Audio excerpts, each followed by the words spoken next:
One night, when the leaves had fallen and frost silvered the bare black limbs of the trees under the moonlight, a farmer was returning home after taking his cows to market.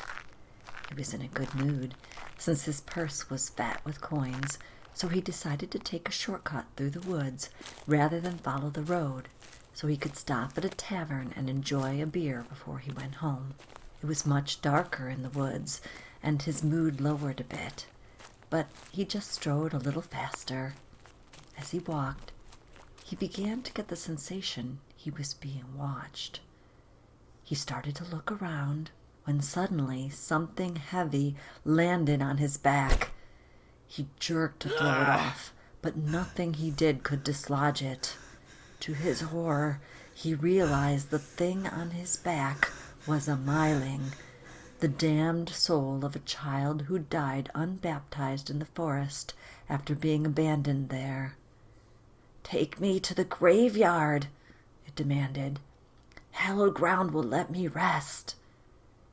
Knowing he couldn't throw off the supernatural entity, the farmer turned toward the local cemetery and started to run.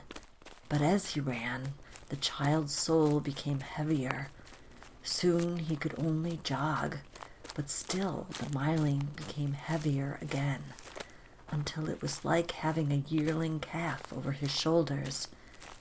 Now he could only sling one foot in front of the other, but still the thing on his back got heavier.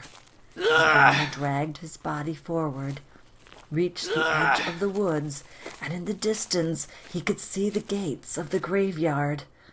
One foot, and then another. He struggled forward with the Myling growing ever heavier, until his feet began impossibly to sink into the frozen ground. Still, he fought to move. But now his legs were deep in the ground, and he could only scrabble at the dirt with his hands, unable to get any closer. Then the being on his back howled in rage, and he knew no more. In the morning, his wife gathered a search party, but though they found his purse still loaded with his profits from the market within yards of the cemetery, he was never seen again.